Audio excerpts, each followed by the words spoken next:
Hey, what's up guys, it's DarkArmedDuelist, and today I'm going to be doing a God card deck profile. Now this is something I've wanted to do for a long time. Now this is a complete Egyptian God card deck that can summon Slifer, Obelisk, or the Winged Dragon of Ra, or all three of them at once if you're skilled enough. So without further ado guys, let's get straight onto this, and let's do Yugi proud. So, before we do guys, don't forget to like, comment, subscribe. Hit that bell down there so you can become a part of the notification squad, and let's get straight on into this Egyptian god deck profile. So first off, we're going to be playing one copy of Slifer the Sky Dragon. So you got to play one copy of Slifer the Sky Dragon in this deck because it is an Egyptian god card deck. And for you guys who don't know, all the Egyptian god cards require 3 tributes to summon, and they must be normal summoned in order to stay on the field. When this card is normal summoned, cards and effects cannot be activated. And then once per turn during an end phase, if this card is special summoned, send it to the graveyard.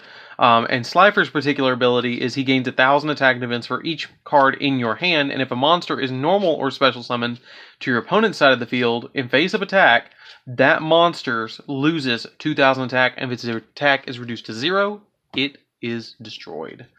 The next one is the Obelisk the Tormentor. Obelisk the Tormentor is the other god card that we're going to play in here. We're going to play Ra as well, but Obelisk the Tormentor is one that I summon quite frequently in this deck. He requires 3 tributes, and then he also has this special effect that cards and effects cannot be activated when he is summoned. And he cannot be targeted by spells or traps or monster effects, so he's untargetable. And then once per turn, during the end phase, if this card was special summoned, send it to the graveyard, and then you contribute 2 monsters, destroy all monsters your opponent controls. This card cannot attack the turn this effect is activated.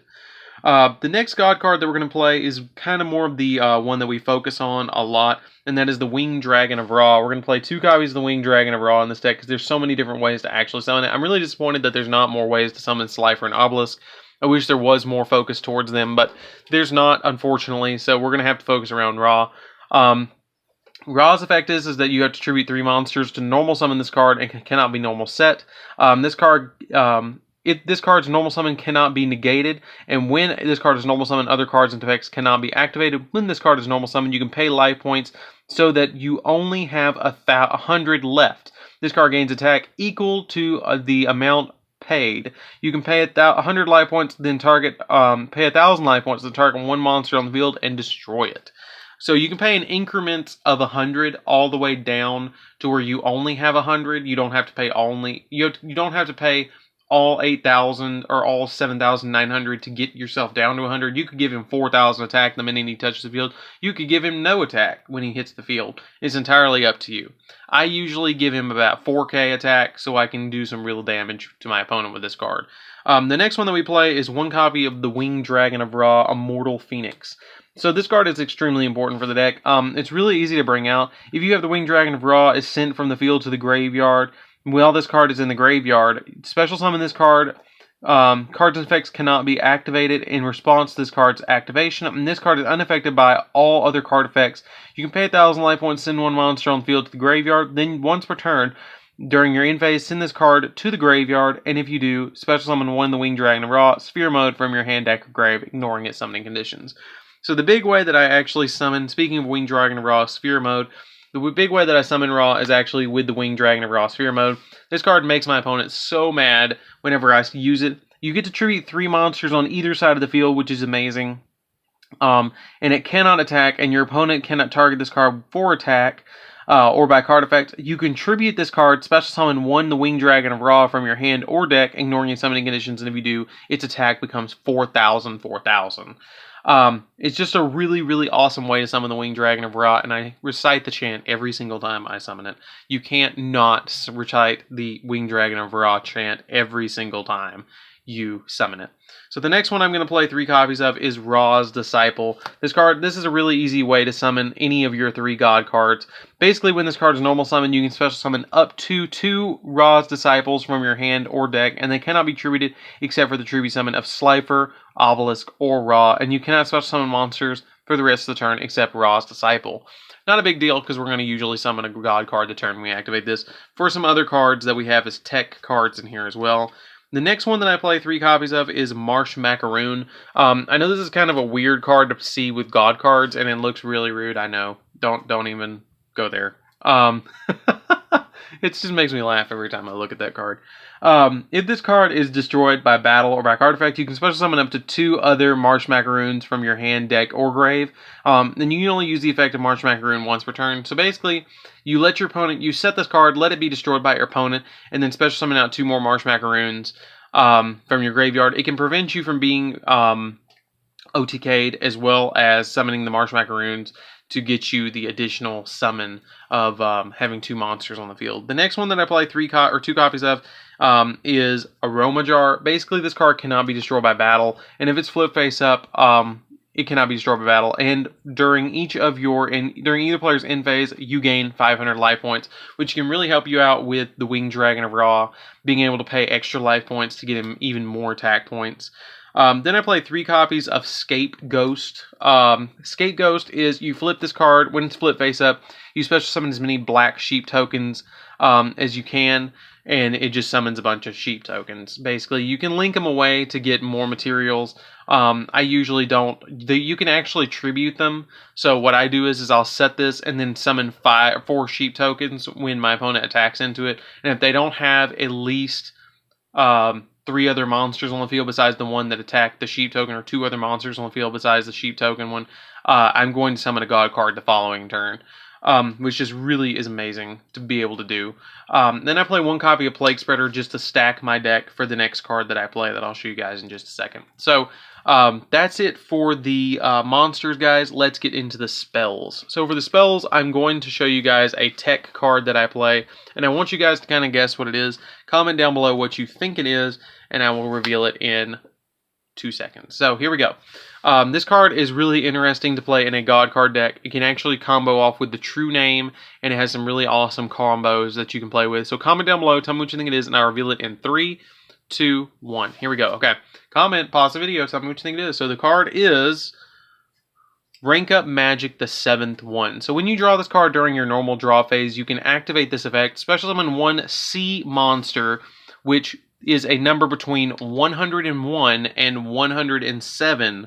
So basically, you have the opportunity to summon either number 101 Silent Honor Dark, and then you immediately rank up into your C101 Silent Honor Dark, or you can summon number 107. Yes, give me a like for that ghost rare right there. And then you immediately rank up into C107 Neo Galaxy Eyes Tachyon Dragon. So that's just a really cool combo that you can do in this deck, and it's just 1 card. We don't do a lot of drawing in this deck, so it's really easy to keep this card live and be able to use those big monsters as well. I mean, come on, why not? You're already summoning Egyptian gods. You might as well summon the, cards that came out of Zexal's era that were just, the only real good ones, in my opinion. The next one we play is 1 copy of Foolish Burial to send our Plague Spreader to graveyard to get more plays off as well. Then I play 1 copy of Monster Reborn. Monster Reborn just lets me bring back more materials for my plays, like bringing back Marsh Macaroon or something like that to get its effect off yet again, because it's special summons from hand, deck, or grave, which is really awesome. 3 copies of Call by the Grave, because we need to make this a little bit meta, because we don't want to get hand trapped while we're trying to summon out our Egyptian gods. 3 copies of the Monarch Stormforth, because this card recently went to 3 on the last ban list that I was a part of, because this card is just so good to play as a 3 of. You just need it in the deck. It really helps. I mean, you could get away with just playing 1 if it goes back to 1. I don't think it will. But I'm doing this deck profile in March of 2019, if you guys have looked down below. So that's why I'm playing it as a 3 of. Then I'm playing 3 copies of Card Advance. This card is absolutely nuts, and I don't know why I had to pay as much as I did for these cards. I had to pay like $6 a piece for these. You look at the top 5 cards of your deck, and after you do, then place them back in any order, and then you can tribute summon 1 monster in addition to your normal summoner set. So basically, you summon Ra's Disciple. If you open Ra's Disciple, Card Advance, and any god card, you're going to summon at that turn. Because the easy thing, and I'll show you after this, after the deck profile, because I only have a couple more cards left, I'll show you the quick combo of how to summon a god card first turn. Then we play 3 copies of the True Name. The True Name is you get to declare 1 card name, excavate the top card of your deck, and if it was the declared card, add it to your hand. Then you can add to your hand or special summon one divine monster from your deck. Otherwise, send it to the graveyard. So basically, you stack your deck with the card advance and then activate True Name, and you can special summon any god card you want from the deck, which is amazing on top of it because you're going to stack your deck with this, or you're going to stack your deck with your Rank Up Magic, the 7th one as well. So you have 4 cards that you can stack your deck with card advance just to be able to draw at the next turn and be able to activate what you want to activate. Then I play 3 copies of the Mound Creator. This just protects my god cards from being targeted and stuff like that. And it just protects level 10 monsters as well, so that's why I play it. And then for the last card, I play 1 copy of Terraforming to search out my Mound Creator. And that's it for the spells. I do play 2 trap cards in this deck, and there is a big reason for it, and I will show you in just a second. I play 2 copies of the first Monarch. The reason you play this is because it counts as 2 tributes. If you discard a card, you can change the attribute of this monster to be Divine, and then after you change it to be Divine, it counts as 2 tributes. So then you only have to come up with 1 more tribute, which could be the Stormforth, to summon out your God card, which is, it's a little slow, but later in the game, because you're going to grind out a little bit with this deck, you can actually summon them, and I had them in Secret Rare, so why not? So really quickly, the really quick combo before we get into the rest of the deck. Let's just pick Raw. Let's pick on Raw for a minute. You have 3 copies, you have 1 copy of Raw's Disciple, 2 of them in the deck, and you have card advance, and you're going to get your god card on the first turn. Like literally, it's a 3-card combo to summon any god card that you want. So the first thing you do is you activate card advance, you draw the top 5 cards of your deck, you put them in any order you want, but it gives you that additional tribute summon during the turn. You summon Ra's Disciple. Ra's Disciple special summons 2 more Ra's Disciples from your deck.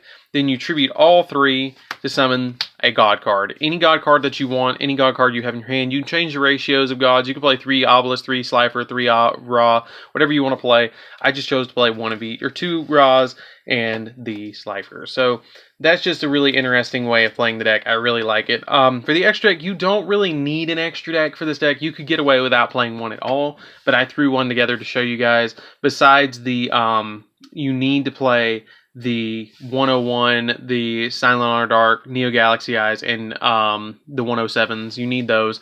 So I play 2 copies of Juggernaut Levy because god cards are god cards are ranked 10s, and you can make trains with ranked 10s and or level 10 monsters. And it's really funny to overlay 2 god cards and do a train, and then use this to bombard your opponent. So I just really find that funny. That's like totally flexing on your opponent to use a god card as an overlay unit. Sky Palace Gongira or Gongea or whatever it is, I don't know. I know you guys are going to pick on me for that in the comments, but I play 1 copy of it. I don't really use it that much. That is hence why I don't know the name. Number 81, I use this quite a lot. You just use this to be able to make an unaffected card. Gustav Max to burn your opponent for an additional 2k. I play the Spider Engine. I use this Ravenous Tarantula a lot. Because I can pay life points with Raw, get my life points low, and then all my monsters gain the difference in attack from my life points and my opponents. Pain Gainer and 7 Sins just in case I didn't pay any life points and I want to go up to a rank 12. Then for the other cards, we play 1 copy of Silent Honor Arc for the 7th one, 1 copy of Silent Honor Dark for the 7th one, 1 copy of Neo Galaxy Eyes, or Galaxy Eyes Tachyon Dragon, and 1 copy of Neo Galaxy Eyes Tachyon Dragon. By the way, Neo Galaxy Eyes Tachyon Dragon, or Galaxy Eyes Tachyon Dragon, was the first Ghost Rare that I actually pulled, and it's this one. I pulled it out of a Title 10 back in the day.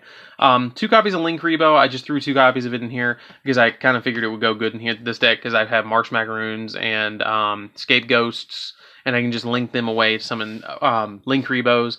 And then 1 copy of Formula Synchron because I do have the copy of my...